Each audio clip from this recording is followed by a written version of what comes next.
Hey guys! You're probably here to learn how to play Chow Pow, the matching and battling card game. Grab some friends and let's jump in. First things first, set up the board in a 4x4 grid. The goal of the game is to score the most points. To do this, you'll need to battle your opponents. Person with the nearest birthday goes first. Peter will begin his turn by attempting a match. You must flip over both cards so everyone on the table can see them. You are trying to find a matching faction, not a matching number. In this case, it was not a match, even though the number was the same. Now, it is David's turn. As you can see, they're both from the faction Muffin Mafia. This was a successful match. Now that you have matched two cards on the board, you get to collect cards for your hand. You do not select one of the two matching cards, you select either of the cards directly adjacent or diagonally adjacent to your match.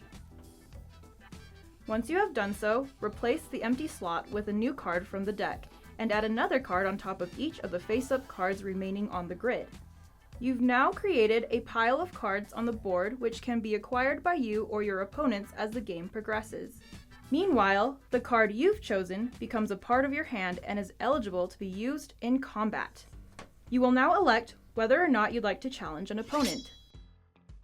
When fighting your opponent, you can only play as many cards as you have that are in the same faction. So, for example, if you have one street fighting taco and one hardcore candy, you cannot play them both in combat. You have to select only one. But if you have two street fighting tacos, you can choose to play both of those cards in combat. Your opponent will play cards to challenge you, and whoever has a higher total number on the cards wins. But the total number of cards matters most. If you play 3 cards and your opponent only plays 2, you win regardless of the point total. After you win in combat, all cards that were used are now out of play and count as your points. You may set them aside. Combat can play out in many different ways. For instance, if you have a pair, it may be your benefit to only attack with one card. Your opponent may lay down their highest card to beat you, and you can counterattack with a match. This can continue until no one can counter or someone concedes. You don't have to counter, and you don't have to play more than one card in combat at any given time. It must be pointed out that you cannot attack someone with no cards, and you must play at least one card if defending. Players will continue to take their turns clockwise until the deck runs out. When taking your turn, you do not have to battle someone, but you must always attempt a match. You can match and attack in the same turn, although you cannot perform any of these actions more than once per turn. If no one has any cards and you still have a turn, you cannot battle them, but you may battle the board. When battling the board, your opponent to your direct left picks 2 cards from the board. Those cards will be played against you in combat. Same battle rules apply.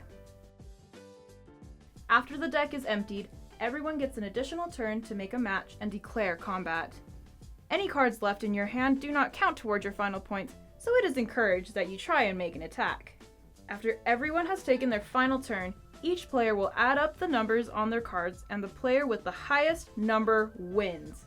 If you want to spice things up, try what we call the hot sauce rules. In this version, any cards remaining in your hand work as negative points to your total score. So once again, get rid of your cards. Another variant is called the 3-course meal brawl. Play 3 rounds of the game back to back and total the scores from all 3. Now that you know the rules, go have some fun matching and stealing each other's cards.